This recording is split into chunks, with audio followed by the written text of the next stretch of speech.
bersama-sama mulai ibadah kita pada sore hari ini. Saya undang kita dapat bangkit berdiri bersama-sama. Ibadah pada sore hari ini dimulai dengan pengakuan bahwasanya pertolongan kita datangnya dari pihak Tuhan yang menjadikan langit, bumi, serta segala isinya, dan yang kasih setia dari selama-lamanya untuk selama-lamanya buat kita semua. Oleh karena itu turunlah atas kita sekalian damai sejahtera dari Allah Bapa, kasih karunia dari Tuhan Yesus Kristus, serta pertolongan dari Allah Roh Kudus yang dimana memimpin dan menolong ibadah pada sore hari ini dari awal hingga selesainya. Amin. Ya, jemaat Tuhan dipersilakan dapat duduk kembali.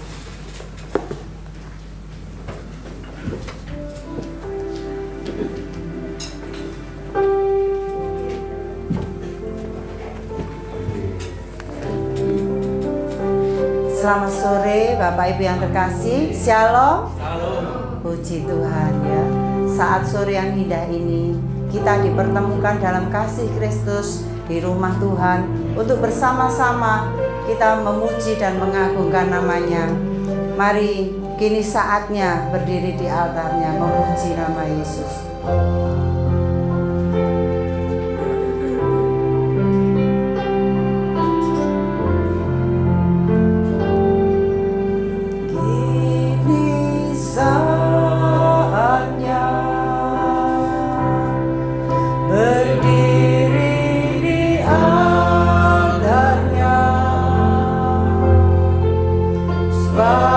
Allah Maha Guru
Haleluya.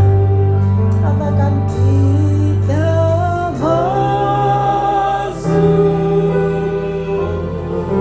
tahta suci-Nya. Lord Yesus, haleluya. Bersama para malaikat menyembah.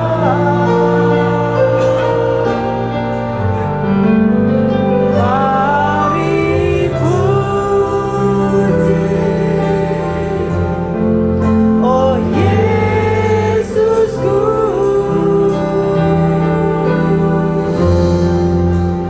Kita masuk hadirat-Nya Maha Kudus. Kita masuk hadirat-Nya Maha Kudus. Haleluya. Puji Tuhan. Terima kasih Tuhan Yesus buat kasih-Mu, buat kemurahan-Mu Tuhan. Kalau kami ada hingga saat ini Tuhan, itu semua karena kasih-Mu Tuhan. Engkau Allah yang sungguh baik. Engkau sangat-sangat baik pada kami ya Tuhan.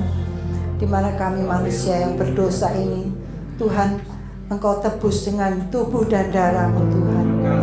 Yang saat sore ini Tuhan, kami mau memperingati dengan meminum darah-Mu dan tubuh-Mu ya Tuhan Yesus. Oh Tuhan Yesus, sucikanlah hati kami untuk kami dapat layak dalam ikut perjamuan kudus sore ini Tuhan. Terima kasih Tuhan, berkati semua jemaat-Mu yang hadir saat ini Tuhan. Urapilah Tuhan hamba-Mu yang menyampaikan kebenaran firman-Mu, biar kami pulang membawa berkat firman-Mu dan damai sukacita dari Engkau. Terima kasih ya Tuhan. Dalam nama Tuhan Yesus kami berdoa. Haleluya. Amin. Silakan duduk Bapak Ibu yang terkasih. Mari kita menyatukan hati kita untuk bersama-sama kita memuji Tuhan dan menyembah. Oh Yesus Tuhan dan Raja kita. Haleluya.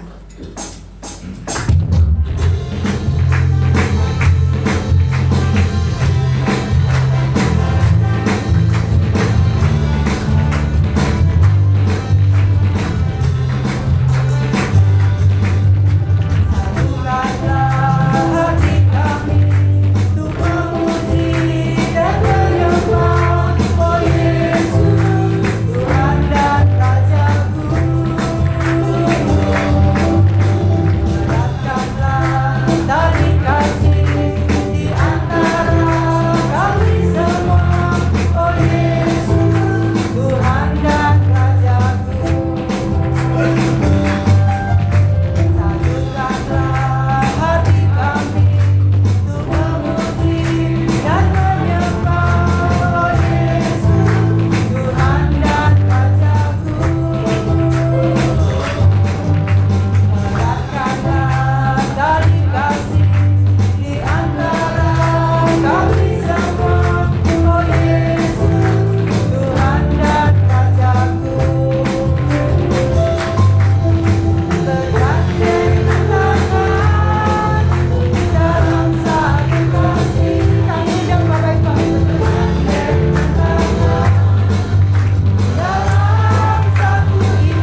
Saya rindu di antara kita itu saling bergandengan tangan ya, saling mengasihi satu sama lain. Karena kita adalah satu keluarga, yaitu keluarga kerajaan Allah ya. Seperti lagu ini ya, puji Tuhan. Kita lanjutkan pujian kita ya. Datang pada Tuhan itu dengan hati apa Bapak Ibu? Bersuka ya, itulah ya, seperti lagu ini. Datang pada Tuhan dengan hati bersuka yang bersorak-sorai.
Tuhanlah sumber kehidupan kita.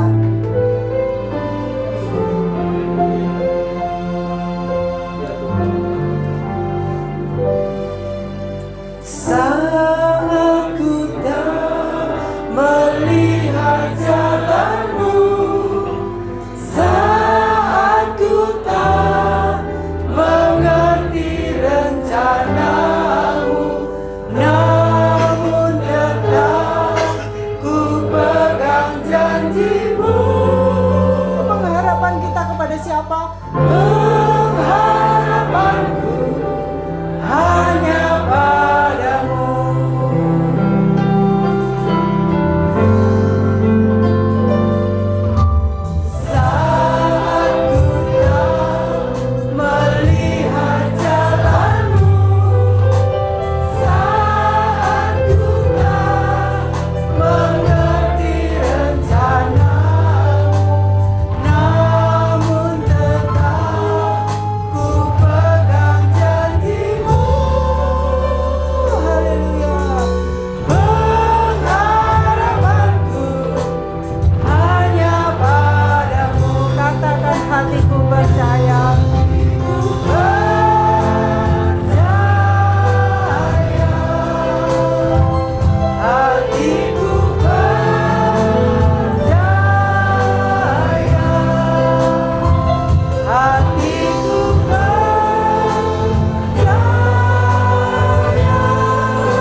kepada apa yang pendeta Menahem.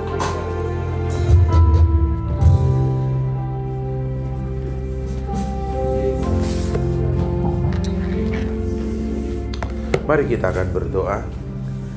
Sore hari ini kami bersyukur kami boleh dikumpulkan Tuhan di tempat ini untuk boleh beribadah bersama-sama. Dan sebentar kami juga akan merenungkan sebagian dari firman-Mu. Kami juga berdoa mohon hikmat-Mu ya Tuhan. Terpujilah nama-Mu Bapa di dalam Kristus Yesus Tuhan. Kami berdoa.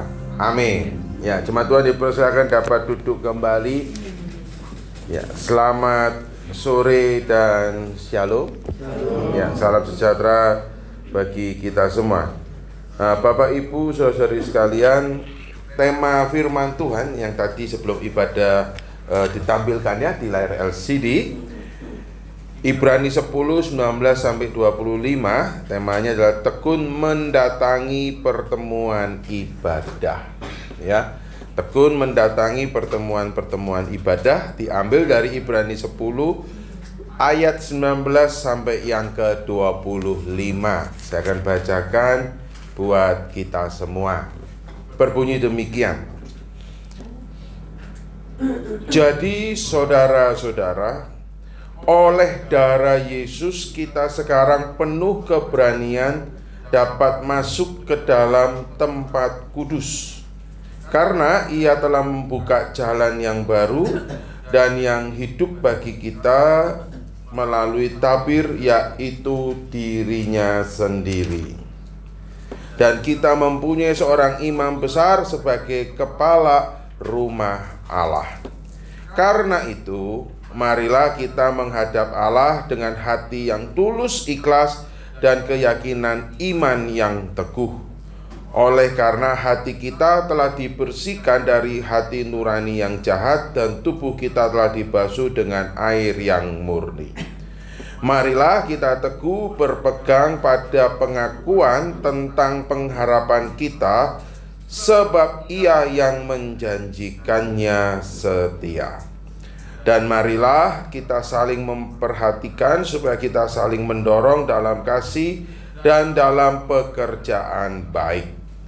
Janganlah kita menjauhkan diri dari pertemuan-pertemuan ibadah kita seperti dibiasakan oleh beberapa orang, tetapi marilah kita saling menasehati dan semakin giat melakukannya menjelang hari Tuhan yang mendekat. Ya, sampai di situ pembacaan firman Tuhan kita. Bapak Ibu saudara-saudari sekalian, tahu kan ya konsep drive-thru? Itu ya. Dulu ketika mulai pertama kali masuk di Indonesia, konsep drive-thru itu dikenalkan oleh perusahaan makanan cepat atau fast food, gitu ya, makanan cepat ya. Jadi drive-thru itu kan begini. Kita memesan makanan itu tidak duduk dulu lalu pesan menu, lalu menunggu makanan diantarkan, lalu kita duduk makan, selesai baru kita bangkit berdiri, kita keluar pulang. Tidak. Jadi drive-thru itu konsepnya adalah sembari, gitu loh. Ya, kalau pakai bahasa Indonesia itu sembari. Makanya sambil lewat. Ya, drive itu menyetir, thru itu lewat. Jadi sambil setir, sambil lewat, sambil membeli makanan. Maka konsep drive-thru adalah orang yang membeli itu tidak perlu turun dari mobil. Ya, jadi sama mobilnya itu, atau mungkin ada juga yang naik motor, ya. Jadi tidak perlu pusing cari parkir motor, tidak perlu keluar turun dari mobil, cukup di mobil sambil lewat lalu ngomong, gitu ya. Ngomongnya juga sama kotak box, gitu ya. Sebelumnya kalau saudara tahu drive-thru itu ngomongnya ada orang, tapi sekarang mulai sangat diefisienkan, ngomongnya sama kotak box ya. Tadi siang saya juga sempat membeli melalui drive-thru tersebut ya. Di beberapa negara maju bahkan sudah tidak lagi ngomong sama kotak box gitu ya. Di balik kotak box itu tentu ada orangnya kan. Sekarang drive-thru-nya betul-betul teknologi artificial intelligence. Jadi lewat, lalu ada layar, kita tinggal cari sentuh-sentuh itu layarnya di mobil, kita pakai, oke, kita langsung bayar. Bayarnya juga namanya cashless atau tinggal tap, kita punya kartu. Tidak ada orang di sini gitu ya, betul-betul semuanya tergantikan dengan teknologi artificial intelligence AI ya. Lalu nanti terus lagi kalau di negara maju saudara itu sangat minim kita berinteraksi dengan orang. Sudah sambil jalan, sudah tidak lagi berinteraksi dengan orang. Jadi semuanya adalah sebuah robot gitu ya. Kalau hanya urusan perut yang begini itu oke ya. Kadang-kadang juga menjadi dalam tanda kutip sebuah kesenangan dan wisata tersendiri. Ya, jadi semuanya dijalankan oleh sebuah robot, kan? Nah, yang menarik konsep drive-thru ini masuk di dalam kehidupan anak-anak Tuhan juga hari-hari ini. Apa itu konsep drive-thru? Konsep sambil. Jadi untuk datang kepada Tuhan itu juga sambil, sembari jalan. Saudara, di Amerika itu saya pernah menerima WhatsApp itu bahkan sampai ada sebut dengan drive-thru prayer. Ya, karena orang kami mengerti kesibukan waktu Anda ya. Jadi Tuhannya yang diminta untuk mengerti keadaan kita, dan Tuhannya yang diminta untuk menyesuaikan kesibukan manusia yang kayaknya itu super sibuk banget. Bahkan doa itu sambil jalan, drive-thru prayer karena tidak lagi sempat untuk mencari Tuhan. Pokoknya kalau ada masalah saja baru cari Tuhannya pun juga sambil jalan, sambil lalu. Cuma berapa menit tolong didoakannya, bla bla jalan lagi. Dan kalau doanya terjawab, drive-thru-nya itu rame. Kalau doanya tidak terjawab, drive-thru-nya agak sepi. Nah, itu di Amerika ada. Di zaman COVID kemarin, pandemi, ada juga saya tidak tahu ya di Jakarta itu dengarnya juga ada, tapi kalau Surabaya belum ada karena tidak ada lapangan yang besar. Tapi di Korea Selatan itu juga ada namanya drive-thru worship. Tapi waktu itu konsepnya berbeda, konsepnya adalah social distancing. Jadi ibadahnya itu semuanya orang datang ke sebuah lapangan. Nah, ini konsepnya agak beda ya. Karena tidak boleh, waktu itu kan karena pandemi Bapak Ibu ya. Jadi itu sedikit jauh berbeda dengan konsep yang saya maksud tadi sambil lalu ya. Karena tidak boleh bertemu, tidak boleh berinteraksi, harus menjaga jarak, dan mobil itu dipercaya juga mempunyai perlindungan yang baik kan. Kalau kita orang dalam mobil kan tidak ketularan itu virusnya. Jadi ibadahnya semua harus di dalam mobil. Mobilnya itu parkir berjajar. Pernah ya lihat ya itu mobilnya berjajar. Lalu caranya gimana? Nah, pemimpin pujiannya itu di panggung besar ngomong, lah bisa dengar? Bisa, karena sound systemnya ditransmisikan lewat gelombang radio. Jadi setiap mobil kan semua ada lah yang namanya radio kan. Jadi mobil itu datang, orangnya duduk di dalam mobil, tinggal di situ ada layar gede tulisannya tune in 97.5 misalnya begitu ya. Jadi radionya diputar di 97,5, langsung otomatis akan terdengar worship leadernya di depan, sak pendetanya khotbah apa gitu. Nah, kita di dalam mobil bisa dengar. Itu kategorinya adalah memanfaatkan teknologi maju untuk terus bisa kita beribadah. Itu totally different ya. Waktu itu saya mengatakan itu acceptable. Tapi gitu ya, kalau itu diteruskan sampai hari ini beda saudara, sudah motivasinya. Kenapa? Karena waktu itu karena pandemi kita tidak boleh berdekatan. Ya kan? Konsepnya adalah melindungi, protection. Tapi kita punya hati untuk Tuhan. Nah, kalau hari ini WHO sudah mengatakan pandemi selesai, tapi kalau itu tetap ada konsepnya apa? Mohon maaf ini, sambil lalu. Bukan lagi bicara social distancing, tapi sambil lalu. Dalam sekarang itu tetap adalah sambil lalu gitu ya. Kenapa? Karena males lah turun gitu kan. Kalau di mobil kan enak gitu ya. Kalau di mobil nih, mohon maaf nih, tinggal disetel, kursi di reclining sedikit. Kalau di gereja kan tidak ada. Ya apalagi di Tengger tuh kursinya tidak bisa di reclining gitu kan. Selalu bawa bantal di leher. Kalau kalau nyanyi enak gitu ya. Dan bahayanya sebetulnya juga jauh dengan streaming, saudara. Bahayanya apa? Lek khotbahne mboseni gitu ya. Tinggal dipencet, pindah channelnya, radionya, lagunya apa? Lagunya Ayu Ting Ting kalau di Surabaya. Wah, langsung, enak gini-gini, tapi pendetanya khotbahnya lame atau membosankan, tapi orangnya bisa gagal. Ternyata dengarnya beda. Nggak jauh beda dengan live streaming sebetulnya. Ya. Nah, yang ingin saya katakan apa? Sebetulnya motivasi. Motivasi drive-thru worship. Itu yang harus saudara itu evaluasi dan tidak boleh ada. Mentalitas drive-thru in worship. Maka itulah kenapa tema sore hari tekun mendatangi pertemuan-pertemuan ibadah. Nah, hari ini macamnya banyak mentalitas drive-thru worship itu. Yaudahlah kita ke gereja cari yang sembari gitu ya. Udahlah sambil apa? Wah, ini tanggal muda. Sekarang ini kategorinya masih tanggal muda lah ya, di bawah 15 itu. Sambil belanja bulanan. Cari gereja yang ada tempat juga grocery store-nya atau hypermarket-nya. Saya tidak mau sebutkan merek gereja, saya bisa nanti dibacakan. Tapi tahulah ya, gereja-gereja yang di gedungnya itu juga ada pusat belanjaan gitu ya. Lalu nanti ada bilang, udahlah kita jalan nih mumpung keluarga, sembari sambil apa? Sambil cari barang gitu ya. Sambil ada anak nanti, aku mau nonton Pak gitu ya. Habis ini kan Mission Impossible Tom Cruise. Jam berapa? Jam 7 malam. Berarti nyari ibadah yang harus selesai jam 5, jam 6 Pak. Kenapa? Jam 7 Tom Cruise. Wah, gitu toh. Dan harus cari makan dulu kan, gitu. Jadi nyari ibadah, searching ibadah yang adanya ini jam 3. Wah, tapi kalau kelamaan, kalau molor, cari jam 3 selesainya jam berapa? Selesainya nggak sampai 1,5 jam. Wah, gerejanya selesainya cuma 1 jam saja. Yaudah ke situ aja. Sambil lalu.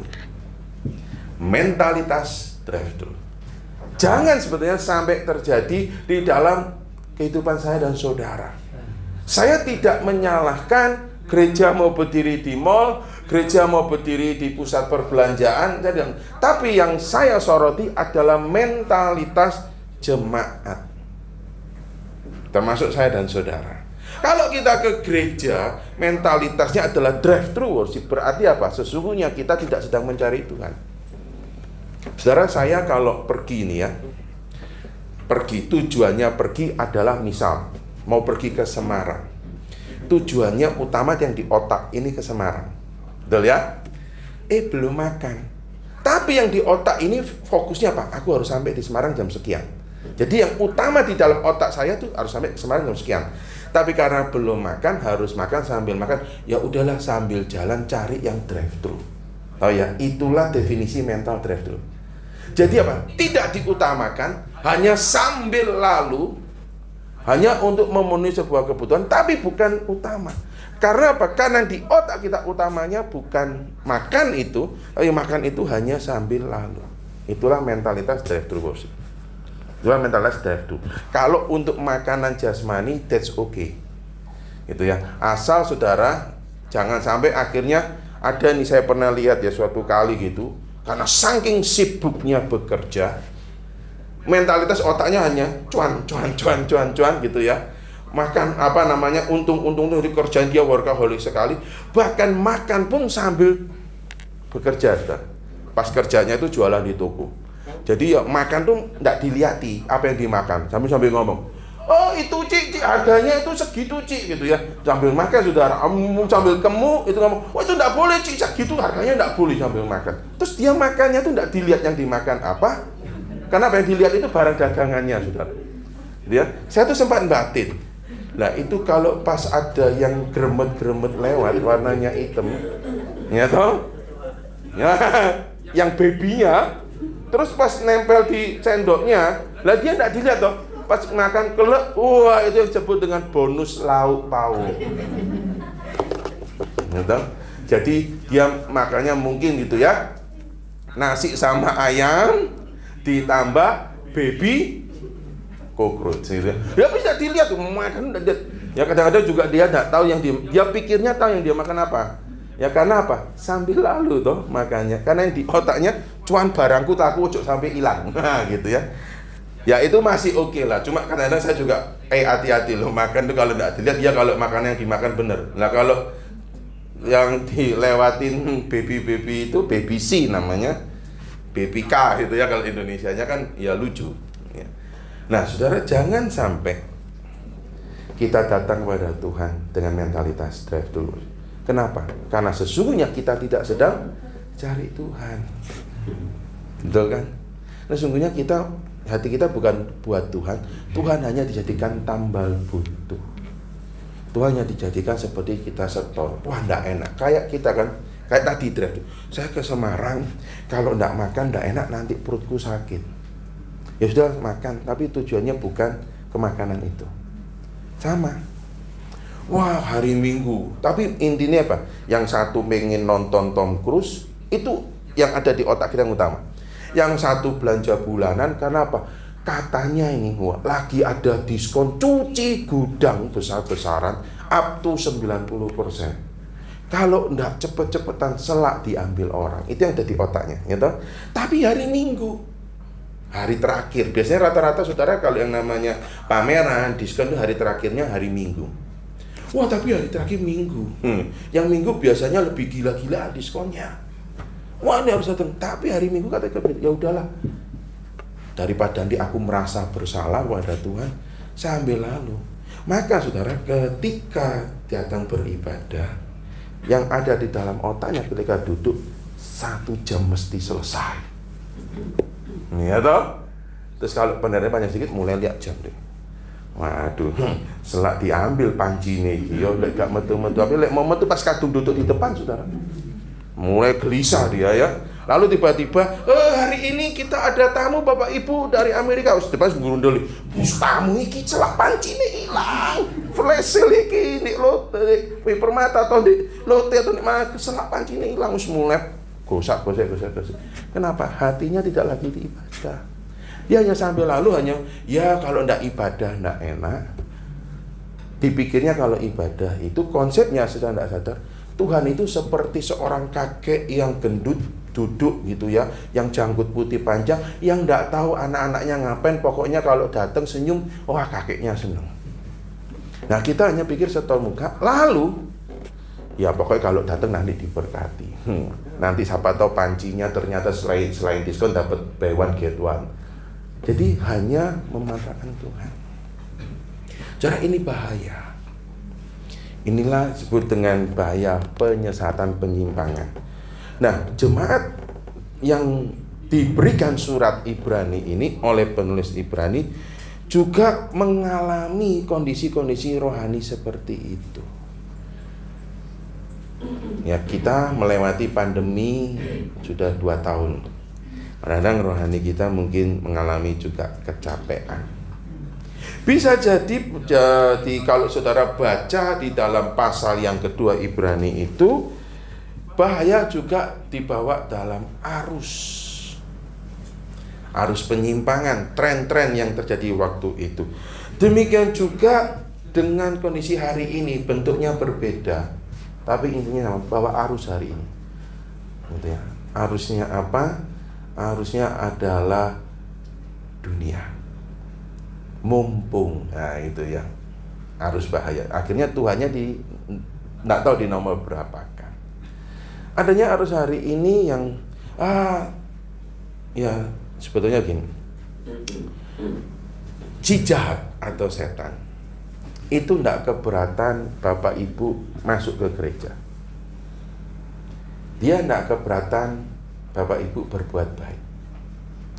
Tapi si jahat itu tidak kepingin hati Bapak Ibu itu mengarah kepada Yesus. Maka dia akan buat kita sibuk. Sehingga yang penting badannya aja masuk ke gereja, that's okay. Hatimu jangan ke Yesus. Nah itu juga arus yang terjadi hari ini. Juga hari ini, bahkan hari Minggu pun, wah dikasih sebuah aktivitas sehingga hati kita terpaut pada yang lain. Nah arus-arus hari ini yang menyebabkan apa? Nah itu arus penawaran kenyamanan, ya toh, Sunday hari Minggu gitu, Sunday sale, only Sunday lah, apapun istilahnya yang membuat hati kita lebih terpaut. Nah, jemaat Ibrani pada waktu itu juga bahaya, hanya terbawa arus yang dimana penyimpangan penyesatan tidak lagi percaya kepada Yesus Juru Selamat, percaya pada yang lain. Nah, hari ini juga bahayanya ada, enggak apa-apa lah kamu ke gereja, kalau bila perlu ke gerejanya, nanti sekarang kan bisa online kah, streaming kah, nanti gerejanya bisa lah. Bahkan gereja-gereja hari ini itu bahayanya menyetujui arus yang disebut dengan personal worship, personal intimasi dengan Tuhan. Pendetanya diganti robot, pendetanya diganti program komputer yang disebut dengan artificial intelligence. Bahkan ada beberapa gereja, saudara, itu yang sangat saya tidak setuju. Ketika masuk, yang nyambut itu TV-nya segede kita, gitu ya. Lalu ada tampilan orangnya di situ. Masih mending kalau tampilannya Mas Kris, tubuhnya Mas Kris tapi mukanya dibuat seperti Kim Jong-un, BTS itu, anggota BTS. Bayangin Mas Kris mukanya putih kayak anggota BTS, gitu ya toh. Lalu dengan senyum, welcome, selamat datang di ibadah Gereja Isa Al-Masih Surabaya Tengger, gitu kan. Wah, modelnya ganteng kayak itu apa artinya? Kemunafikan kan, kepalsuan kan. Ya masuk Mas, ya saya tidak jelekkan Mas Kris ya, tapi kan wajah yang Tuhan kasih buat Mas Kris itu sebetulnya indah. Tapi karena diganti dengan mirip Jongkook gitu. Wah, Kristian modelnya dimiripkan dengan Kim Jong-un. Kan kurus kan, agak gendut sedikit gitu ya, ben berwibawa, main bass musik. Semuanya diganti artificial. Dan itu sebetulnya tren juga hari ini. Apa? Personality hilang. Kita tahu Allah itu Allah di dalam personal, bukan Allah di dalam programmer. Nah, maka Bapak Ibu saudara-saudari sekalian, pada sore hari ini, di tengah-tengah kemajuan teknologi, jangan sampai akhirnya teknologi itu yang harusnya membantu kita malah mengambil alih yang utama. Teknologi itu baik. Gunakan teknologi sebagaimana fungsinya, to help people, untuk membantu manusia, bukan menggantikan manusia. Dan terlebih lagi di dalam ibadah kita harus tahu tren-tren hari ini jangan sampai menghanyutkan kita, sehingga akhirnya hubungan kita dengan Tuhan tidak lagi di dalam person dan di dalam intimasi, tapi di dalam semangat hanya drive thru sambil lalu. Nah, maka mari lihat kenapa saudara kita penting untuk memahami pentingnya ibadah. Karena Tuhan mengasihi saya dan saudara itu dengan serius. Dia memberikan dirinya. Dia tidak sambil lalu, manusia ini ya udahlah sambil lalu, kalau kepikirin ntar aku selamatin lah, kalau enggak ya udah biarin. Tuhan kepada saya dan saudara tidak sambil lalu kan. Dia serius. Buktinya apa? Yohanes 3 ayat 16. Karena begitu besar kasih Allah kepada saya, dunia, pada saya dan saudara, sehingga ia mengaruniakan anaknya yang tunggal.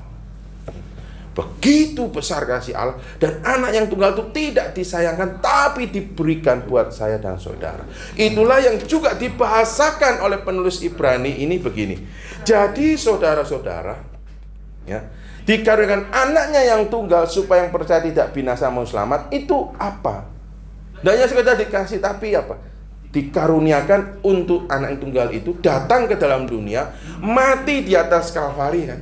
Darahnya tercurah sehingga saya dan saudara itu mengalami penebusan dan pendamaian. Harga daripada dosa itu sudah lunas dibayar. Nah, itulah yang dibahasakan di dalam penulis Ibrani, saudara-saudara, oleh darah Yesus. Itu bicara tentang pribadi.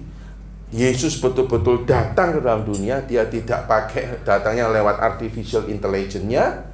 Dia tidak datang dengan program komputernya. Dia tidak datang dengan posternya. Tapi dia sendiri berinkarnasi menjadi manusia. Betul-betul tubuh dan darahnya itu tercapik-capik dan darahnya tercurah di atas Kalvari. Itu harga penebusan.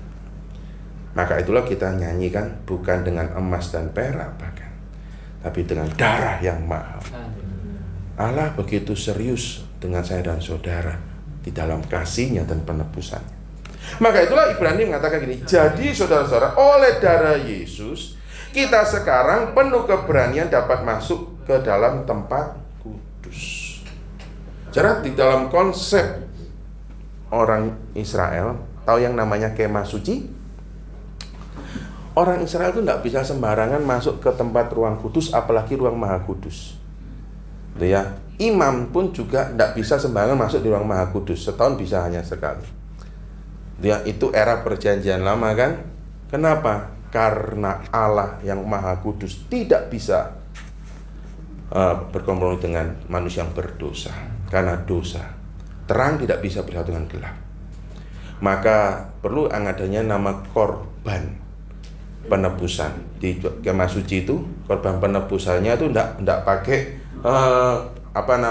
program software loh. Darah yang harus tercurah. Makanya korban penyembelihan ya, domba yang disembeli, dan dombanya harus anak domba yang sempurna. Nah, bayang-bayang perjanjian lama ini, kemah suci ini sebenarnya menjadi bayang-bayang Yesus.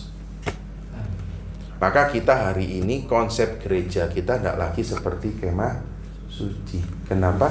Karena kemah suci itu diadakan sesungguhnya untuk menjadi bayang-bayang domba di ruang maha kudus itu nanti adalah yang sempurna adalah Yesus. Maka Yesus dikatakan anak domba Allah. Nah, jadi dikatakan sekarang penuh keberanian dapat masuk ke dalam ruang kudus. Kenapa? Karena yang perjanjian lama itu di dalam keterbatasan manusia untuk bisa datang pada Allah tidak bisa, harus yang datang hanya imam, ya. Manusia tidak bisa, bangsa Israel tidak bisa datang masuk mati. Imam pun dia harus mengkuduskan dirinya kan, untuk bisa masuk bertemu dengan Allah di ruang maha kudus. Nah, itu semua bayang-bayang yang tidak sempurna. Yang sempurnanya itu siapa? Yesus. Maka saudara perhatikan, ketika Yesus mati di atas Kalvari, Alkitab itu mencatat, tidak dengan kebetulan, tapi dengan sebuah penekanan. Yesus itu yang menjadi penggenapan kemah suci. Maka itu ketika Yesus mati di atas Kalvari, apa yang terjadi? Tabir bait Allah terbelah. Dan kalau kita mau detail pahami, terbelahnya dari mana? Bukan dari kiri ke kanan, bukan dari bawah ke atas. Tapi di situ ditulis tabir bait Allah terbelah dari atas ke bawah. Artinya siapa? Yang bisa menyelesaikan dosa itu. Ketika kita tidak bisa lagi datang kepada Allah karena dosa, tapi tabir itu telah terbelahnya terselesaikan dari Allah, bukan manusia. Maka dia terbelahnya dari atas ke bawah. Di Allah, di dalam Yesus Kristus yang bisa menyelesaikan keadaan keterbatasan kita dapat datang pada Allah. Maka itulah dikatakan sekarang penuh keberanian, ya, kalau di dalam bahasa Inggrisnya penuh keyakinan, confidence, untuk dapat masuk ke dalam tempat kudus. Kenapa? Ibrani mengatakan karena ia di situ ada Yesus yang telah membuka jalan yang baru dan yang hidup bagi kita melalui tabir, yaitu dirinya sendiri. Artinya apa? Tabir yang lama itu yang tidak bisa manusia masuk terbelah dari atas ke bawah dan terganti dengan apa? Yesus. Maka dikatakan kita akhirnya bisa datang kepada Allah dan memanggil ya Aba ya Bapa karena tabirnya Yesus. Ketika kita berhadapan dengan Allah, gitu ya, di dalam makna teologisnya begini. Sebelumnya manusia ketika berhadapan langsung dengan Allah pasti mati karena dosa. Maka Allah akan menemui kita di dalam murkanya. Karena apa? Karena dosa kita. Sehingga kita kalau datang kepada Allah langsung mati. Maka melalui imam. Tapi kalau saya perhatikan, Ibrani ini ingin menggambarkan Yesus itulah menjadi pemenuhan dari model ibadah perjanjian lama. Tabir yang digantikan dirinya, anak domba korban itu digantikan dirinya karena darah Yesus kan. Dan dikatakan dan sekarang kita punya seorang imam besar sebagai kepala rumah Allah. Nah, imam besarnya sekarang Yesus sendiri. Maka model ibadah anak-anak Tuhan Israel yang baru tidak perlu banyak lagi yang aneh-aneh. Cukup Yesus yang menjadi center. Gitu loh. Ya, dan kita bisa akhirnya dapat datang kepada Allah, dan Allah boleh menjumpai kita menjadi seorang Bapa, bukan karena saya dan saudara ganteng, baik, pintar, bukan, tapi karena Yesus. Sehingga ketika Allah melihat manusia karena dosa, Allah murka. Maka sekarang Allah itu melihat saya dan saudara, anak Allah melihat Yesus yang sudah sempurna menggantikan, itu ada di dalam kehidupan saya dan saudara. Dan kita bisa berani masuk, dan kita bisa penuh keyakinan, ya, confident.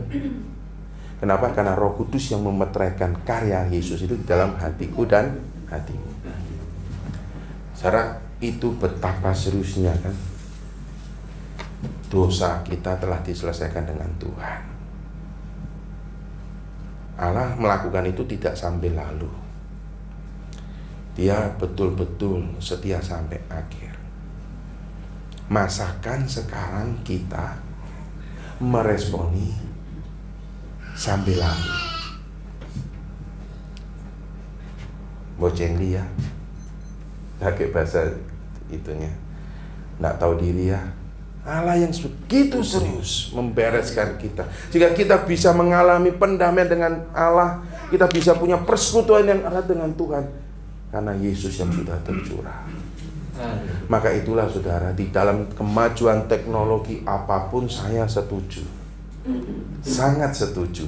Gereja mau dikasih teknologi canggih, ya, atau mau dikasih layar monitor apapun semua gitu ya. Ya cuma agak kebadan sedikit kalau nanti Kristen mukanya diganti kalau nyambut itu ya biarin Kristen yang tampil di monitor menyambut ngasih pengumuman, ya, atau dibuatkan animasi versinya keren. Oh, Kristen sudah ganteng kok diganti mukanya kayak Kim Jong Un, ya nggak usah. Nggak apa-apa begitu ya. Tapi satu hal sudah, maka saya selalu tekankan begini. Di dalam gereja harus ada simbol Yesus yang dalam tanda kutip everlasting. Simbol Yesus apa yang kita kenal? Alkitab mengatakan apa? Salib. Nah, salib yang everlasting adalah salib yang kalau listrik mati tetap ada. Ya, hari ini kadang-kadang saya kalau ngasih masukan gereja dengan LCD besar boleh. Oh, bahkan dan mau harapan saya kepingin tak kasih LCD besar kan. Tapi satu hal, salibnya tidak boleh jadi dalam bentuk LCD. Kenapa, Pak? Nah, LCD itu bisa mati, nah. Lampunya kalau jeglek mati, jebret. Gereja harus tetap berjalan kalau listriknya mati. Kenapa? Karena teknologi itu membantu, bukan mengambil alih. Jadi kalau ketika tidak membantu, tetap kita harus bisa beribadah. Nah, ketika kita beribadah, kita harus jelas gedung itu ada rumah ibadah. Taunya dari mana simbolnya? Salib. Salib menolong kita, maka dia ada di tengah depan, bukan di belakang. Ya kan? Maka ketika LCD-nya mati, tetap simbol Yesus yang menjadi kepala imam rumah Allah tetap ada kelihatan. Maka itu saya selalu bilang, enggak apa-apa, full teknologi semua enggak apa-apa, tapi tetap harus ada simbol salib secara fisik. Gitu kan? Karena saya mempunyai teman saudara ahli teknologi, dia berkatakan begini. Kalau bisa, Pak, fisik salib itu kalau bisa gitu, dari kayu. Tak bilang, loh kenapa? Oh, kayu iki larang loh. Bapak tahu enggak lagu Old Rugged Cross? Nah ya, Indonesianya apa yang lagi jadi Yesus yang tersalib di kayu yang kasar itu loh, Old Rugged Cross. Nah itu kan menolong kita Pak, bahwa kayu yang kasar, kalau bisa kayunya jangan dipelitur Pak, katanya gitu. Untuk supaya kita bisa membayangkan bahwa Yesus itu terpaku bukan di salib yang nyaman, kayu yang kasar, kayu yang mengerikan itu. Ya tapi kan tidak mesti, ya pokoknya yang bisa gitu katanya gitu ya. Artinya apa saudara? Simbol itu harus ada. Nah itulah juga di dalam konsep ibadah kita ingat. Pertama tadi Allah yang sudah serius membereskan dosaku dan dosamu, maka marilah kita juga datang kepada Tuhan juga dengan rasa syukur dan dengan serius, tidak sambil lalu. Maka itulah di dalam Ibrani, setelah dia menjelaskan kenapa saya dan saudara itu penting tentang ibadah, karena Yesus, darah yang sudah tercurah, yang sudah membereskan tabir itu, maka katakan, karena itu marilah kita menghadap Allah dengan hati yang tulus, ikhlas, dan keyakinan iman yang teguh. Alkitab sendiri yang bilang. Alkitab tidak mengatakan, karena itu marilah kalau sempat kita menghadap Allah gitu ya, dengan hati yang sambil lalu gitu, dengan keyakinan yang mengatakan kalau bisa pancinya tetap ada gitu. Enggak kan? Jelas Ibrani tidak menulis gitu, tapi hati yang tulus, ikhlas, dan keyakinan iman yang teguh. Why? Kenapa? Oleh karena hati kita telah dibersihkan dari hati nurani yang jahat, dan tubuh kita telah dibasuh dengan air yang murni. Diingatkan kembali Ibrani ini melalui apa? Sakramen itu meneguhkan kita tentang apa yang Yesus sudah lakukan. Nah, bahasanya adalah inilah, tubuh kita telah dibasuh dengan air yang murni, disimbolkan di dalam baptisan air. Ingatlah poin yang pertama tadi, Allah serius di dalam kasihnya dan membereskan dosa kita, maka kita juga mau menghadap Dia dengan hati yang sungguh-sungguh, tulus, ikhlas, dengan iman yang teguh, keyakinan yang teguh. Dan marilah kita teguh berpegang pada pengakuan tentang pengharapan kita. Kenapa? Seringkali karena kita datang ibadah itu konsepnya kayak salon pas. Itu bahaya loh saudara. Saya selalu mengingat, jangan saya pun juga datang beribadah itu konsepnya salon pas. Salon pas itu punya iklan begini dulu, pas kutu, pas ada salon pas. Pernah enggak dengar ikan itu ya? Nah, konsep salon pas itu kalau sampai di dalam konsep ibadah kita bahaya. Pas butuh. Butuhnya apa? Kadang-kadang butuhnya selalu hal-hal duniawi. Butuh mobil, butuh kulkas, ya toh, butuh TV gitu kan. Butuh jodoh. Gitu. Terus butuh kerjaan. Akhirnya datang ke Tuhan karena itu. Lah kalau tidak diberi mutu, percuma ke gereja, gak dijawab, gak dapat apa-apa. Karena dibalik hatimu, hatiku, kalau kita ngomong ke gereja sama masih gak dapat apa-apa. Kenapa? Karena kita mengharapkan apa-apa yang keliru. Saudara perhatikan begini ya. Marilah kita teguh berpegang pada pengakuan tentang pengharapan kita. Kalau di dalam bahasa aslinya confession of our hope. Pengakuan iman, pengharapan kita apa? Yesus adalah Mesias yang sudah mati menebus dosaku dan dosamu, dan Dia menjamin yang namanya kehidupan kekal. Melebihi dari kulkas yang baru, dari TV yang baru, gitu kan.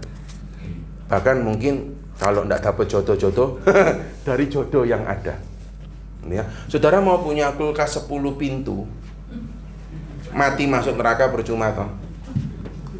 Betul nggak? Saudara mau punya TV 200 in, tapi kalau mati masuk neraka ya percuma kan.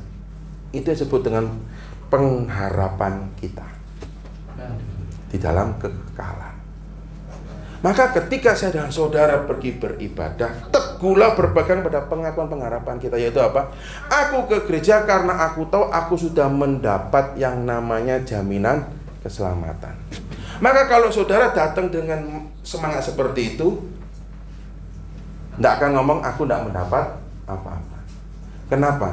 Kalau sampai kita ngomong ke gereja, gereja Islam masih tidak enak, tidak kerenyang-kerenyang. Saudara, kalau hanya untuk kerenyang-kerenyang ke Ciputra World di lantai basement, itu bisa itu kerenyang-kerenyang. Kalau yang tahu berarti ya pernah ke sana kan? Kalau hanya untuk kerenyang-kerenyang, ngapain ke gereja? Lehernya kok nggak bisa berdiri berkuduk kayak wah suasana gemetar. Kalau hanya begitu, kalau hanya cari yang bulu kuduk berdiri dekat Dharma Harapan jam 12 malam, Ada itu. Nanti saya kasih tahu, tapi jangan di sinilah. Nanti setelah itu tak kasih tahu, suruh ke sana aja. Tapi kalau sampai kemasukan ya jangan panggil saya. Kalau saya saudara ke gereja, kalau sampai tidak mendapat apa-apa, berarti apa? Selama ini saudara tidak sadar tentang darah Yesus yang sudah tercurah mati buat saya dan saudara. Berarti selama ini kita tidak pernah tahu dan tidak pernah mengalami kasih Allah yang begitu besar. Makanya tidak dapat apa-apa, rugi enggak. Padahal ketika saya dan saudara mengenal Yesus, mengenal Allah, Roh Kudus memateraikan dalam hatiku dan hatimu dan memberikan pengharapan itu. Allah begitu mengasihimu sehingga engkau boleh tahu akan akhir hidupmu, yaitu kekekalan. Sehingga dunia ini bukanlah tempat kita.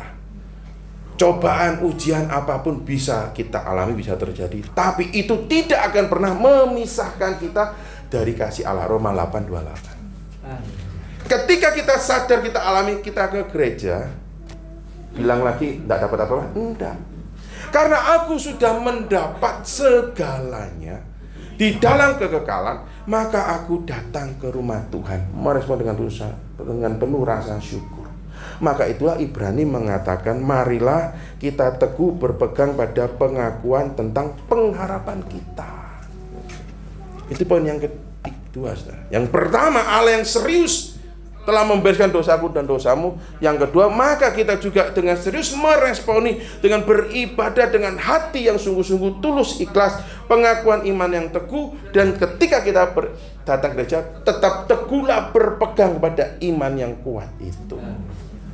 Sehingga saya saudara ketika beribadah, rasa syukur itu selalu melimpah. Dan yang ketiga, ya, bagikanlah berkat itu kepada sesama. Kenapa? Karena itu berkat kekekalan, berkat anugerah itu melebihi daripada enaknya rujak cingur Ahmad Jais. Saya seringkali ketemu nih saudara. Jujur saya sendiri sampai hari ini belum pernah ke situ. Ya juga tidak kepingin amat. Saya punya temen dari Jakarta. Dia bilang begini, tahu enggak? Di Surabaya itu katanya ada rujak, enak banget. Padahal orang Jakarta, saudara. Aku tahu itu, enak loh. Aku pernah ke situ. Wih, betul ya enak. Saya bilang gini, tapi saya belum pernah ke situ. Masa orang Surabaya enggak pernah ke situ? Wah, padahal enak gini ya. Harganya Bu, gitu. Harganya Pak, gitu ya. Masa rujak satu aja harganya ngalang-ngalain harga di bintang 5. Tapi enak, saya suka. Nanti ya dia cuma ngomong kok. Sampai sekarang sih kok enggak pernah gitu. Nanti aku ke Surabaya, seorang rekan saya pendeta ya. Nanti tak ajak, tak traktir makan di situ. Enak. Hanya untuk rujak cingur yang mohon maaf ini, ujungnya kita tahu kemana. Kenikmatan lidah beberapa saat. Tapi dia bisa menceritakan betapa semangatnya. Itu enak loh Pak, petisnya. Dia bisa detail itu kalau cerita. Benar. Orang Jakarta, gitu ya. Itu enak juga. Katanya rujak cingur Ahmad Jais. Saya enggak tahu saya pernah dibelikan apa enggak, tapi sampai sekarang saya belum pernah ke situ, ya enggak kepengin amat begitu ya. Karena dengar harganya mundur juga. Tapi teman saya itu sampai begitu semangatnya menceritakan, karena nanti kalau satu sudah tak ajak ke situ. Padahal saudara, dia kalau makan di situ tidak pernah gratis, bayar yo. Tapi dia mau ngajak untuk bayarin. Padahal dia tidak pernah di-hire, disewa jadi tim marketingnya. Kenapa? Dia rasa, ya toh. Nah, saudara, kalau saudara merasakan cinta kasih Tuhan Yesus, harusnya juga begitu. Karena itu melebihi dari enaknya rujak cingur Ahmad Jais. Maka itu katakan begini, di ayat yang ke-24, poin yang ketiga. Maka itulah ceritakanlah kasih itu, bagikanlah juga kasih itu. Yang ketiga, dan marilah kita saling memperhatikan supaya kita saling mendorong dalam kasih dan dalam pekerjaan baik. Jadi saya saudara tuh kalau mengalami kasih Tuhan Yesus, datang ke gereja beribadah, nyanyi kan, hidupku tak akan sama, ya kan? Kasih Tuhan itu mengubah hidupku, gitu kan? Ku mau sepertimu Yesus, nyanyi itu. pulang, belajarlah praktekkan. Bagikan pada rekan saudara, Tuhan Yesus itu baik. Beribadah di gereja Isa Masih Tengger itu luar biasa. Itu saudara. Jangan nanti pulang isinya apa? Panitia isinya kok rewel tok gitu. Ini pulang mulai ngomong. Mosok acara kok Natalan konsumsinya dari dulu dari kemarin kok podo ae sendiri pun itu. Tahun lalu soto, saiki kok soto. Itu tahun depan soto terus muka wis kuning ini kalian soto tambah kuning lah, saudara. Tidak membangun kan? Padahal kalau dalam Natal yang penting bukan sotonya loh. Soto terus ya tidak apa-apa loh. Ini bukan karena saya hobi makan soto ya, tapi karena itulah yang diingat kadang soto. Soto terus ya tidak apa-apa, saudara. Kenapa? Saudara, Natalan menunya soto terus tidak akan pernah bisa memisahkanmu dari kasih Tuhan, betul? Amin. Tapi gara-gara soto bisa jadi ribut pecah. Ya jangan kan? Maka itulah ketika saudara mengecap, ketika kau beribadah, yang indah itu apa? Kasih Tuhan Yesus. Bukan kuahnya soto, meskipun kuahnya soto enak. Intinya, maka ketika pulang jangan ributkan itu, tapi ributkanlah, ayo kita beribadah. Maka itulah dikatakan, marilah kita saling mendorong dalam kasih dan baik. Bukan saling ngikutin malah sakit, ngepoin malah bukan saling gosip, bukan. Tapi itulah, jadilah teladan.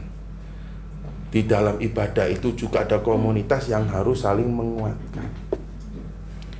Nah, itulah fungsi panggilan kita. Ketika saudara-saudara sudah merasakan keseriusan Allah mengasihimu, nah kita juga datang pada Dia dengan penuh tulus ikhlas, dan kita juga mau bagikan itu kepada sesama. Maka anak-anak Tuhan itu bisa saling menopang, menguatkan menjelang hari Tuhan semakin dekat. Sedangkan kita tahu hari Tuhan makin mendekat itu tanda-tanda akhir zaman diberikan semakin ngeri. Semakin ngeri, saudara. Kalau saya baca ya, tanda-tanda akhir zaman, perang, lalu ini dan itu, yaitu orang semakin jahat. Di Timotius mengatakan keadaan manusia di akhir zaman kan. Saudara, kalau lihat sekarang di Instagram saya, kalau membaca di media portal resmi salah satu kumparan itu isinya itu mengerikan. Masa orang tua kandung jahat pada anak kandung, demikian sebaliknya, hanya gara-gara masalah yang bagi saya sepele. Kadang-kadang tuh saking sepelenya hanya uang 50.000 loh, nyawa dihargainya gitu, mengerikan ya. Tapi Alkitab mengatakan itulah tanda-tanda manusia akhir zaman. Manusia akan mencintai dirinya sendiri dan dia akan menjadi hamba uang, sehingga hubungan dengan manusia lain jadi rusak. Dia tidak lagi mengayomi manusia. Nah, kita untuk bisa kuat menghadapi akhir zaman itu perlu untuk ada sebuah komunitas yang saling menguatkan. Maka penulis Ibrani juga mengatakan, oleh karena itu janganlah kita menjauhkan diri dari pertemuan-pertemuan ibadah. Supaya apa? Supaya kita tidak goyah, iman kita tidak lemah.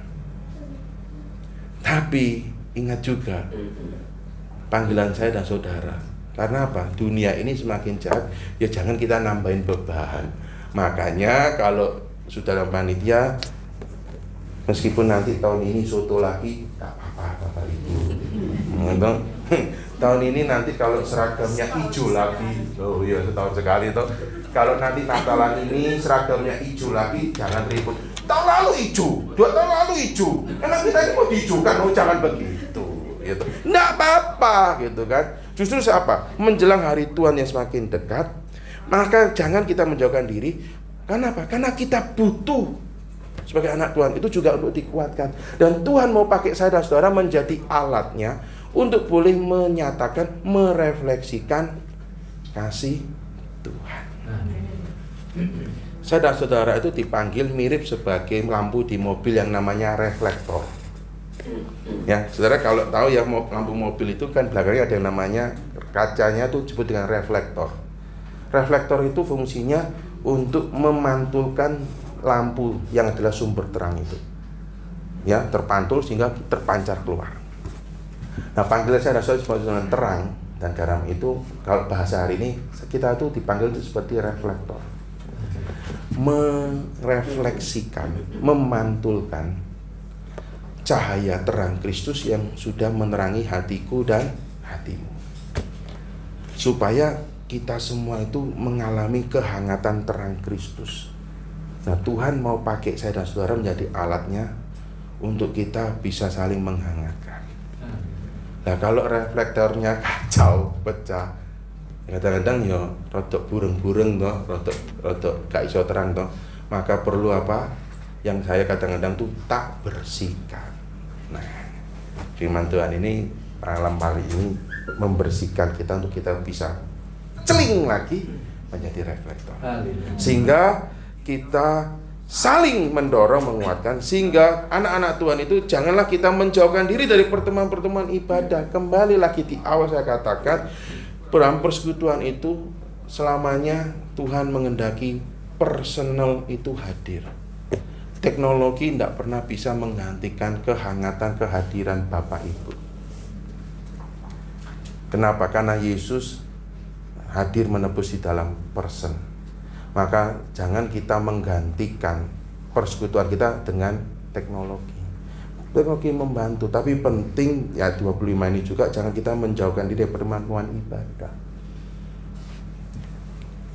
Saudara lagi suntuk nih, lagi stres nih, ya toh? Nggak percaya, coba gitu ya. Kalau saudara duduk sendiri di rumah, ya kan? Suntuk, stres, duduk sendiri di rumah, meskipun ada TV nyala, kiat-kiat mengatasi stres 1 sampai 100 selesai nggak? Sejauh yang saya tahu kadang-kadang nggak selesai, tambah bete ya, ini ngomong tok gitu. Tapi saudara, pernah nggak ngalami ketika kita suntuk stres datang, lalu anak-anak Tuhan ini ada di sekitar kita, nggak pakai ngomong, sama-sama duduk, lalu ada yang mungkin menepuk pundak kita, itu aja sudah terobati. Pernah nggak ngalami? Saudara lagi ngalami kedukacitaan, ditinggal orang sudah cintai, lalu orang datang duduk di sebelah saudara, nggak perlu ngomong khotbah, kiat-kiat menghadapi kedukaan 1 sampai 100, nggak perlu, duduk sebelah saudara, ikut menangis dengan saudara, hadir memegang tangan saudara, masa dikuatkan. Itulah yang tidak pernah bisa tergantikan dengan AI. Maka ibadah selamanya itu AI atau komputer atau teknologi itu menolong, membantu, tapi jangan sampai menggantikan. Dengan kata lain, jika masih punya kesempatan, jangan kita bolos ke gereja. Selama Tuhan kasih kesempatan, ayo mari datang ke rumah Tuhan bersama-sama. Karena apa? Karena saya sudah dipanggil untuk merefleksikan terang garam itu real di dalam kehidupan nyatamu. Tidak perlu sekolah S3, ngambil doktor pendeta, tidak perlu. Saudara, dengan keadaanmu, dengan talenta yang Tuhan beri, kita semua bisa dipakai menjadi alatnya. Dengan keterbatasanmu bahkan, Allah bisa mampu memakai engkau. Untuk apa? Untuk mendorong, menguatkan, sehingga persekutuan kita menjadi sebuah persekutuan yang membangun, yang saling menguatkan, saling menasehati, dan semakin teguh. Maka marilah masing-masing dari kita juga, selama masih ada kesempatan, yuk jangan bolos ke ibadah, ke rumah Tuhan. Kadang-kadang mungkin, Pak, tapi aku kalau ke gereja jengkel, Pak. Kenapa? Ini saya kisahkan karena yang ngomong gini bahkan seorang pendeta. Jengkel aku. Kenapa? Oh, ke gereja aku majelisnya aku cuat-cuat. Ya, lalu jemaatnya itu gini gitu. Lalu saya katakan, saya mengalami juga. Saya tahu, gitu kan? Tapi kamu lihat kan, yang di depan gereja itu fotonya majelis atau gambar salib Yesus. Saudara, itu kita merenungkan bersama-sama. Di tengah-tengah kadang-kadang kalau kita mau ke gereja ya, Tidak usah ngomong saudara. Saya kadang-kadang berat, kan jengkel gitu ya. Ini yang penatua, majelis, rekan pendeta, apa semua gitu. Bisa terjadi, bisa. Tapi di saat itu saudara lihat di gereja Salmasi, kalau saudara ke gereja di mimbar, foto siapa yang terpasang? Nggak ada kan. Simbol siapa yang terpasang? Salib kan. Nah, itu menguatkan kita. Karena ketika engkau datang ke gereja dan engkau melihat bahwa komunitas itu mungkin, Pak, katanya komunitas ini harus saling mendorong. Apanya mendorong, Pak? Malah apa? Tak enak. Dari kita belajar. Allah telah serius mengasihiku dan mengasihimu. Maka mari kita datang dengan hati yang tulus ikhlas, dengan mata tak terus tertuju. Karena di gereja di depan yang terpasang, terpampang, yang menjadi pimpinan adalah Yesus. Di gereja ada salibnya di depan.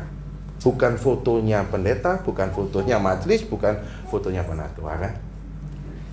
Dan juga saudara, sadarlah, ketika saya dan saudara dipanggil di dalam kemajelisan, kepanitiaan, kepengurusan apapun, saudara itu reflektor, gitu ya, yang harus merefleksikan terang Kristus.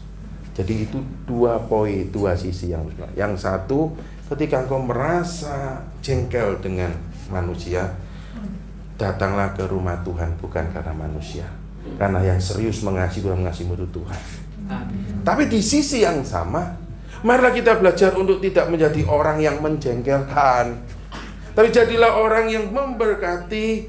Jadilah orang yang betul-betul, karena firman Tuhan mengatakan kita dipanggil bukan saling menjegal, tapi saling memperhatikan.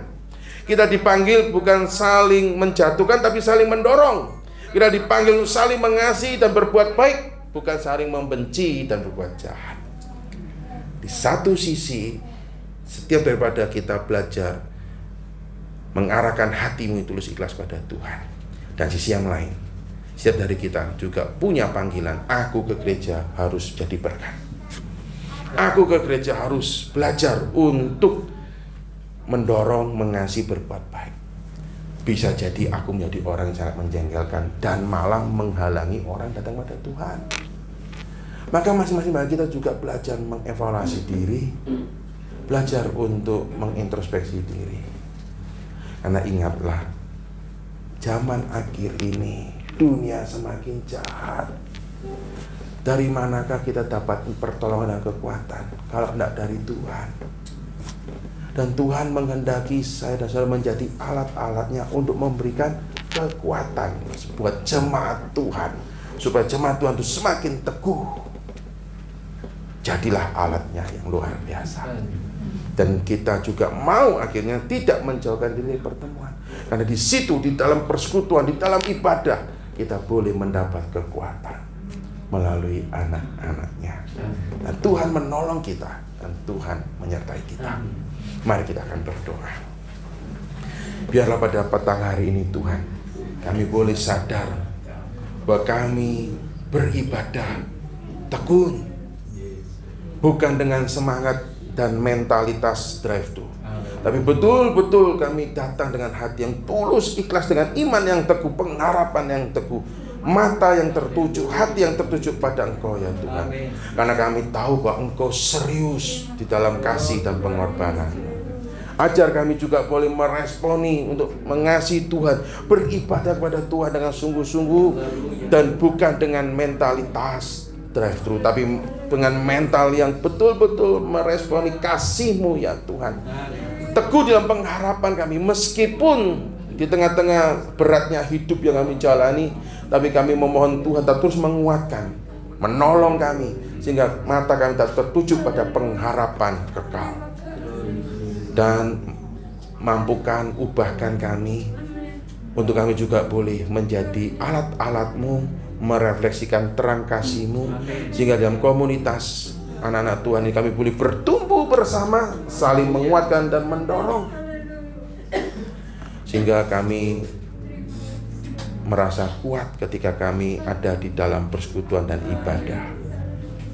Ajar kami untuk tidak menjauhkan diri dari pertemuan ibadah ataupun sampai lalu, tapi selama Tuhan kasih kesempatan, kami mau datang ke rumah Tuhan. Kami mau beribadah, kami mau dipakai menjadi alat-Mu ya Tuhan. Sebentar kami juga boleh mengingat akan betapa besar kasih dan pengorbanan-Mu melalui sakramen perjamuan kudus ini. Tolong kami Tuhan, teguhkan kami, sehingga melalui sakramen perjamuan kudus ini kami pun boleh diberkati, kami boleh diteguhkan, dan nama Tuhan dipermuliakan. Di dalam Kristus Yesus Tuhan kami berdoa. Amin. Nah, Bapak Ibu saudara-saudari sekalian, sebagaimana yang telah diwartakan kepada kita di dalam sepekan, maka pada petang hari ini sebentar kita juga akan ambil bagian di dalam perjamuan kudus. Dan marilah kita memahami akan arti dan makna perjamuan kudus sebelum kita akan ambil bagian di dalamnya. Yang pertama, perjamuan kudus adalah perintah daripada Tuhan Yesus sendiri sebagaimana yang tertulis di dalam Alkitab, yaitu agar kita memperingati sengsara Tuhan Yesus Kristus hingga Ia datang kembali. Yang kedua, perjamuan kudus adalah sebagai tanda perjanjian baru dari kasih Allah demi Tuhan Yesus Kristus kepada kita orang berdosa. Sehingga pada waktu kita menerima roti yang dipecah-pecahkan, yang membayangkan kehancuran tubuh Kristus, dan cawan air anggur yang membayangkan tercurahnya darah Tuhan Yesus bagi penebusan dan keampunan dosa kita.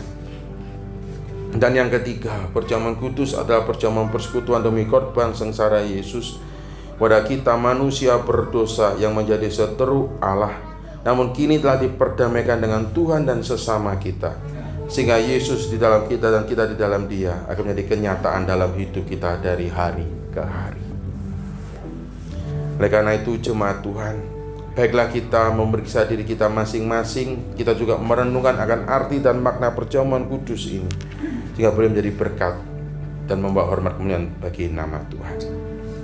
Di dalam doa dan perenungan kita akan juga naikkan salibnya selama mulia.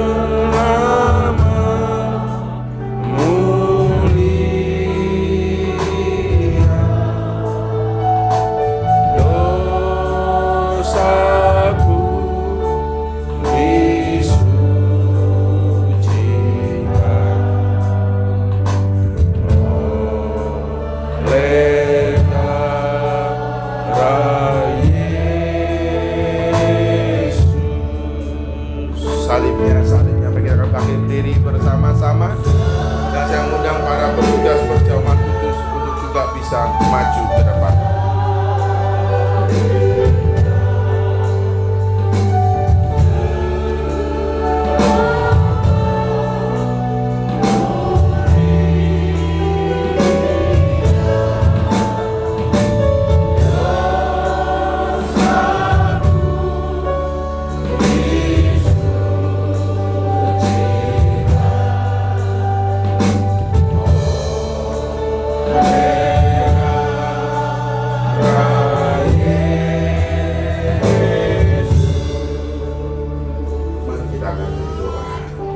Petang hari ini Tuhan, kami berdoa mohon Tuhan Kau layakkan kami boleh ambil bagian dalam perjamuan kudus ini, dan melaluinya kami boleh kembali dikuatkan, diteguhkan bahwa Engkau Allah serius mengasihi dan karya-Mu di dalam Yesus Kristus di atas Kalvari menebus kami, memulihkan dan memperdamaikan kami, dan kami boleh peringati itu juga di dalam perjamuan kudus ini. Dan juga kami boleh diingatkan akan kehadiran-Mu ya Tuhan, yang sungguh nyata di dalam kehidupan kami.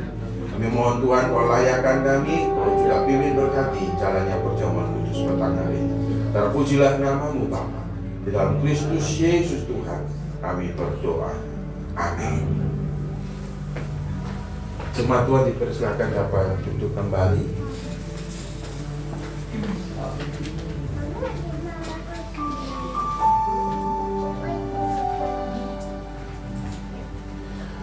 Bapak Ibu saudara sekalian, bukankah roti yang dipecah-pecahkan adalah lambang pada tubuh Tuhan, dan juga bukankah cawan yang berisi anggur adalah lambang daripada darah Tuhan? Oleh karena itu terimalah dengan iman dan percaya. Nanti roti dan anggur akan dibagikan bagi kita semua, dan kita akan mengaku salibnya selama dunia.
Ya, apakah semua jemaat Tuhan yang hadir sudah menerima baik roti maupun anggur? Mungkinkah ada yang terlewatkankah?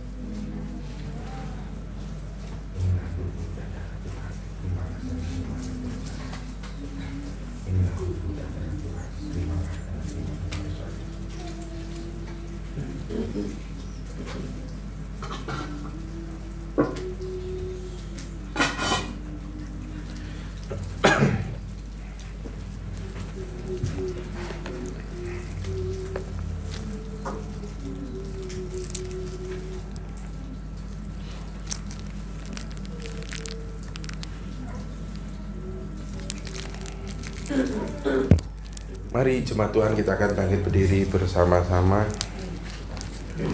dan kita pegang roti di tangan kanan kita.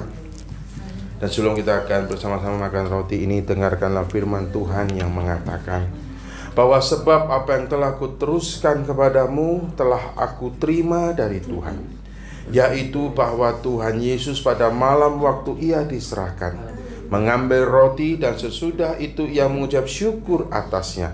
Ia memecah-mecahkannya dan berkata, "Inilah tubuhku yang diserahkan bagi kamu.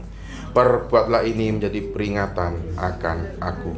Maka mari jemaat Tuhan, kita juga bersama-sama menerima roti ini yang adalah lambang daripada tubuh Tuhan yang telah diserahkan bagi kita. Dan kita bersama-sama menerima dan memakannya di dalam nama Tuhan Yesus Kristus.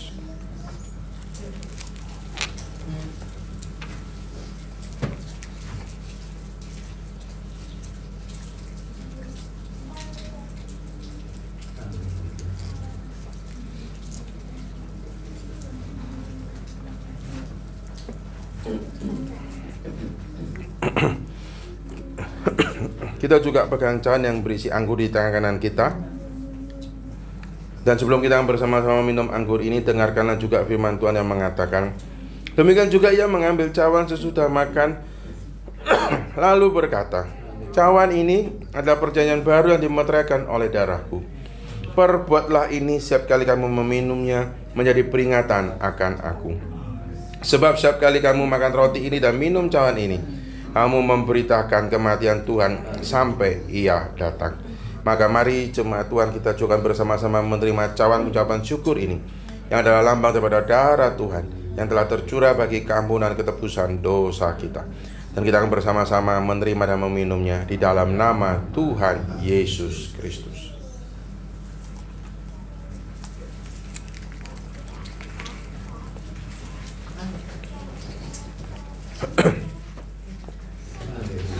Mari kita akan berdoa. Tuhan, kami mengucap syukur ketika kami boleh ambil bagian dalam perjamuan kudus ini. Kita terus memohon Engkau teguhkan kami dan Engkau berkati kami. Terpujilah namamu Bapa. Di dalam Kristus Yesus Tuhan kami berdoa. Amin. Jemaat Tuhan dipersilakan dapat duduk kembali. Nanti pengumuman saya serahkan mungkin Saudara Kristio Witoyo.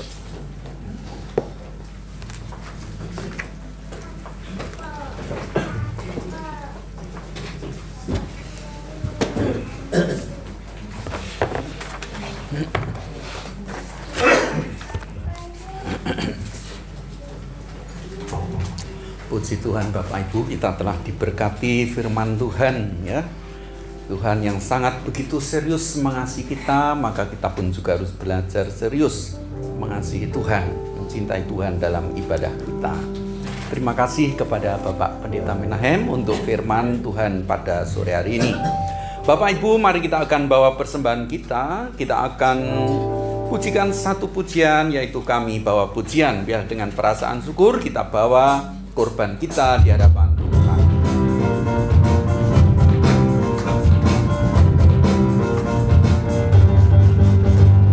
Kami bawa pujian ke dalam rumah Tuhan.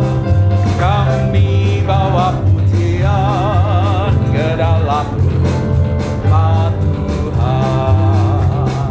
Kami bawa pujian ke dalam rumah Tuhan.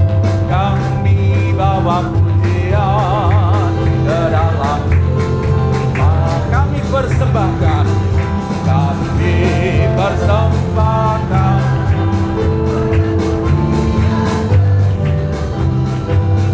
Kami persembahkan korban pujian dan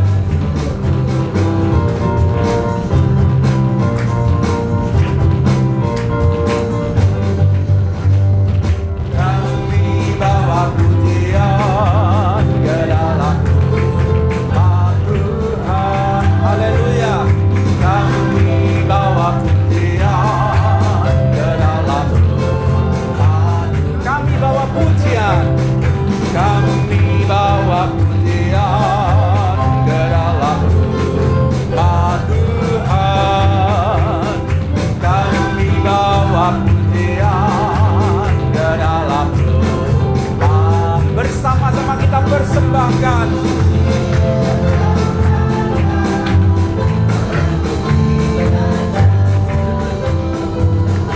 Kami persembahkan korban pujian dan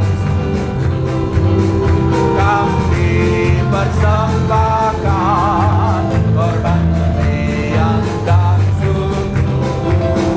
kami persembahkan korban pujian dan korban pujian dan korban pujian dan haleluya. Kita bawa dalam doa nanti kepada Ibu Nana, kami persilahkan untuk berdoa bagi persembahan kita. Ya Tuhan. Bapak, di tengah kebaktian ini kami boleh mengucap syukur dan terima kasih. Haleluya. Di mana melalui firman-Mu Engkau sudah kembali mengingatkan pada kami bahwa tujuan utama kami adalah Kristus. Oh, haleluya. Tujuan utama kami adalah Allah. Tolonglah yang kami, sudah membuat ya hidup Tuhan. kami banyak melewati hal-hal yang Yesus. tidak kami pahami. Banyak hal-hal yang Ya, kami Tuhan. sendiri tidak tahu bagaimana caranya. Tapi Nah, kami ya. percaya bahwa Engkau begitu punya banyak Haleluya, cara untuk haleluya. menolong kami. Terima kasih Tuhan. Terima kasih. Kiranya pada saat ini kami juga membawa persembahan kami. Haleluya. Persembahan yang sedikit ini Tuhan, kiranya boleh menyukakan hatimu. Terima kasih. Dan biarlah Tuhan persembahan ini boleh dipakai untuk perluasan kerajaan. Terima kasih. Terima kasih Tuhan Yesus. Hanya di dalam nama dalam Tuhan nama Yesus kami boleh Yesus. mengucap syukur dan berdoa. Amin. Amin. Saya percaya bahwa Tuhan berkati setiap persembahan Bapak Ibu Saudara sekalian. Karena apa? Karena Bapak Ibu mempersembahkan persembahan itu juga karena berkat Tuhan. Puji Tuhan. Bapak Ibu Saudara sekalian, saya akan bacakan untuk pengumuman kita pada hari ini. Kami kembali mengundang untuk Bapak Ibu Saudara Jemaat Tuhan untuk hadir dalam ibadah minggu depan. Di tempat ini firman Tuhan akan dilayani oleh Pendeta Juni Kristiani dengan tema ketekunan, ya, diambil dari Ibrani 10 ayat 32 sampai ayat yang ke-39.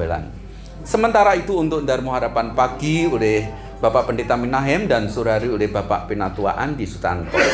Koblen Tengah dilayani oleh Pendeta Muda Petrus, Gateway dilayani oleh Bapak Penatua Andi, Bromo Pagi Saudara Pendeta Muda Petrus, dan Bromo Malam Bapak Pendeta Anugrah Laya.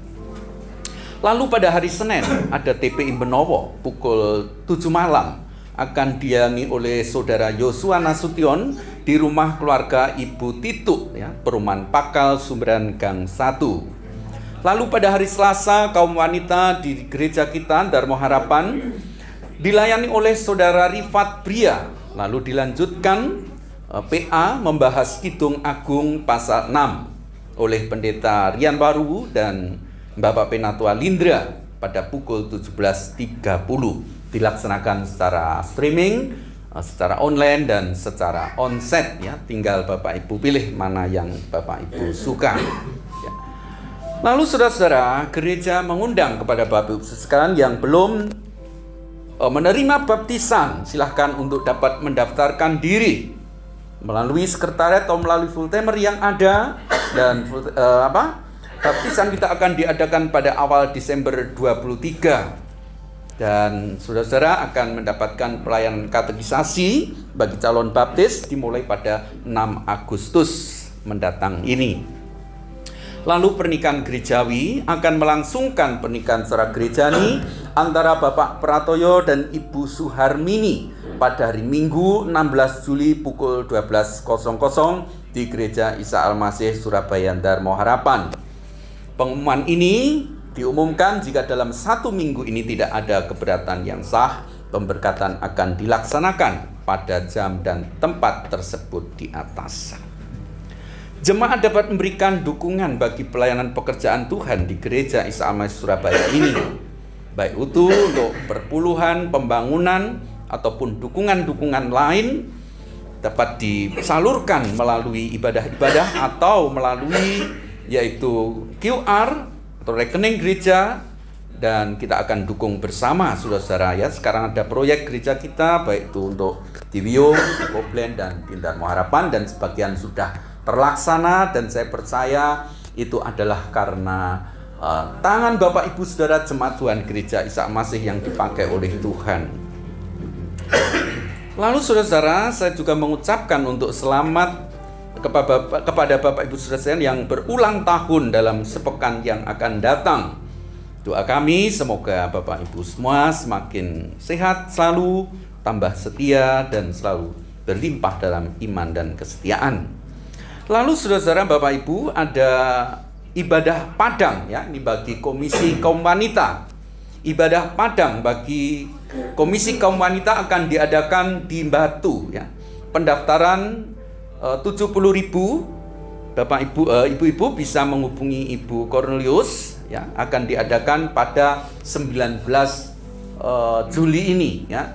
Mari ibu-ibu yang ingin ibadah bersekutu bersama dengan rekan-rekan kaum wanita, silahkan daftar dan mengikuti ibadah padang, ya. Dan pada sore hari ini saya juga mengucapkan terima kasih kepada seluruh penata layanan, baik musik, pemimpin pujian, dan kepada mbaknya Bapak Pendeta Minahem. Semoga kiranya semua kita diberkati oleh Tuhan.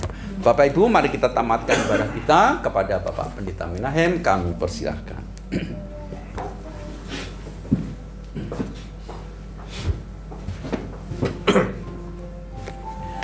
Jemaat Tuhan, saya undang untuk kita bisa berdiri bersama-sama. Mari kita akan berdoa. Di akhir ibadah kami mengucap syukur atas pimpinan penyertaan-Mu ya Tuhan. Dan terus mendoakan untuk segenap jemaat-Mu. Kami mohonkan Tuhan Kau hadir, memberkati, memelihara.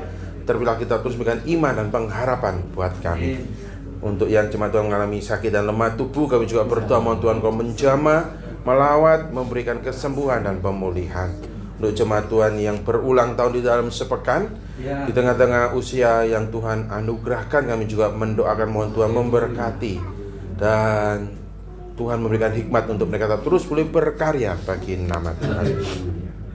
Kami juga membawa untuk gereja kami dan juga tempat ini, di mana kami mohon Tuhan memelihara dan memberkati senantiasa. Besertalah juga dengan kami ya Tuhan, ketika sebentar kami juga akan pulang kembali ke tempat kami masing-masing. Kami mengucap syukur dan kami mengakhiri ibadah kami petang hari ini di dalam nama Tuhan kami Yesus Kristus. Jemaat Tuhan yang terkasih, mari kita bersama-sama pulang dan menerima berkat daripada Tuhan, yaitu damai sejahtera dari Allah Bapa, kasih karunia dari Tuhan Yesus Kristus, serta persekutuan dengan Allah Roh Kudus memimpin dan menyertai kita semua mulai saat ini sampai Maranatha, Tuhan Yesus datang pada kali yang kedua. Haleluya. Amin. Bapak, terima kasih.